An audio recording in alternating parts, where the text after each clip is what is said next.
जय सिया राम। दुर्गा अष्टमी के शुभ अवसर पर और किसी भी शुक्रवार को हम माता को प्रसन्न करके अपने जीवन को मंगलमय कैसे बनाएं, पिछले एक दो वीडियो से इस विषय पे बातें हो रही हैं।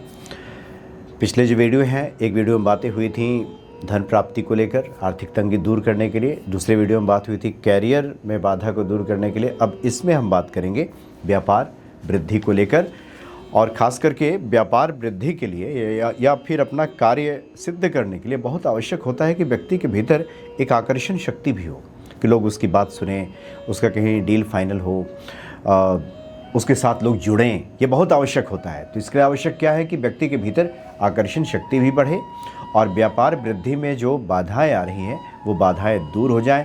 ये सब श्रीमद् देवी भागवत पुराण में इन सब बातों की चर्चा की गई है।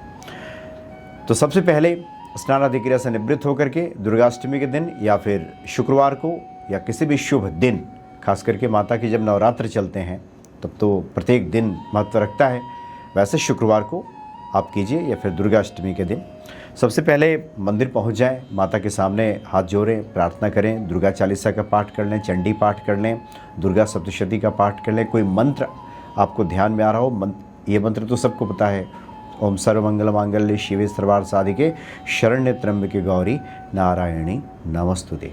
इस मंत्र का कुछ देर जप कर लें। उसके बाद पान का बीड़ा बनवा लें। पान का बीड़ा लेकर के जाएं मंदिर में। उस पान के बीड़े में कत्था, गुलकंद, सौंफ, नारियल का बूरा, सोमन कतरी, लौंग का जोड़ा उसमें डाल दें। सुपारी और चूना का इस्तेमाल न करें। तो पान का बीड़ा बनवा लें और माता के सामने जा कर के अर्पित कर दें।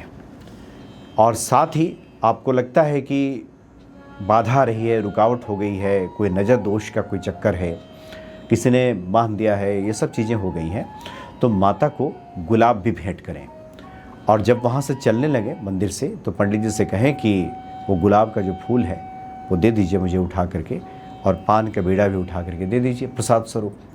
तो 7 पंखुड़ियाँ, जो गुलाब के 7 पंखुड़ियाँ उसमें से तोड़ के और जो पान का बीड़ा है वो व्यक्ति प्रसाद के रूप में ग्रहण कर ले, या किसी को नज़र लग गई है उसको भी खिलाया जा सकता है।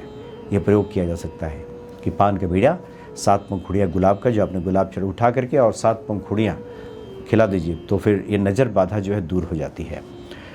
और बहुत ज़्यादा परेशानी है, बाधाएँ आ रही हैं, तो ये भी विधान बताया गया है कि 9 पान का बीड़ा बनवाइए। 9 मीठे पान का बीड़ा इसी प्रकार से बनवाइए, माता के सामने पहुंच जाइए, प्रणाम कीजिए, माता को अर्पित नहीं कीजिए, उनको सामने प्रणाम करके 9 कन्याओं को दे दीजिए।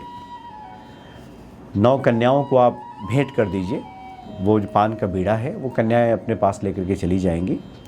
अब कन्याएं, अब छोटी छोटी जो कन्याएं हैं वो पान नहीं खाती होंगी तो आपके सामने तो नहीं खाएंगी, लेकिन वो लेके बस चली जाएं, उनको आपका काम है भेंट कर देना। 9 कन्याओं को पान का बीड़ा आप भेंट कर दें, तो इससे भी जो रोज़गार संबंधी दिक्कत आती है, व्यापार वृद्धि नहीं होती, वो दूर हो जाती है।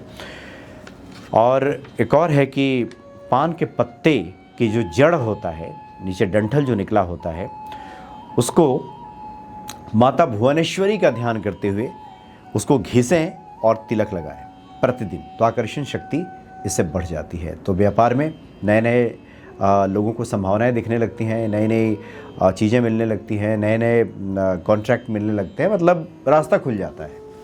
तो ये बड़े ये अचूक उपाय हैं व्यापार वृद्धि के लिए, माता की प्रसन्नता के लिए। ये कोई भी भक्त कर सकता है, किसी भी शुक्रवार को करें, दुर्गाष्टमी के दिन करें, किसी भी शुभ समय में करें, निश्चित तौर पर माता की कृपा प्राप्त होगी। जय सिया राम।